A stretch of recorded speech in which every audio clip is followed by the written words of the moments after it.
Hey guys, welcome to tutorial guru. Today I'll be showing you how to log into your Unbound AI account online on your computer. And now let's start right in. Now to log into your Unbound Content AI online on your computer, first open up your preferred browser, as I have already opened the Google Chrome, and in the search bar click over there and type in the address Unbound Content AI and hit on enter, and then you'll be directed to the home page of Unbound Content AI over here, guys.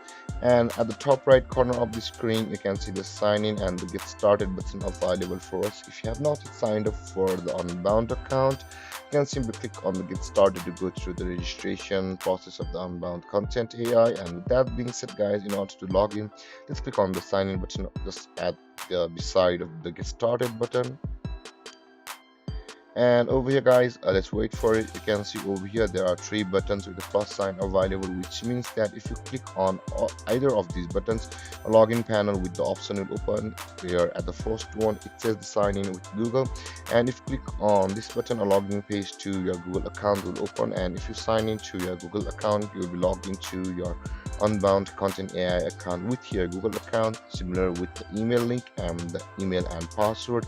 If you click on the email link, after you will be required to enter your email address, and after you have entered it, a link will be sent to you on your email address, and if you click on that, you'll be logged into your Unbound AI or the Unbound Content AI. And with that being said, guys, we'll be logging into our Unbound Content AI manually. To do that, let's click on the email and password, and over here let's enter our email address with which we had created an account on Unbound Content AI, and have that enter our password, guys. And you can see after entering email address of your Unbound Content AI and your password, simply click on sign in, and then you'll be logged into your Unbound Content AI account online on your computer. And there, guys, this is how you log into your Unbound Content AI account online on your computer. And if you have any confusions or questions regarding the topic, feel free to comment in the comment section below, and don't forget to like, subscribe, and hit that bell icon for more videos. Thank you for watching, guys. Peace.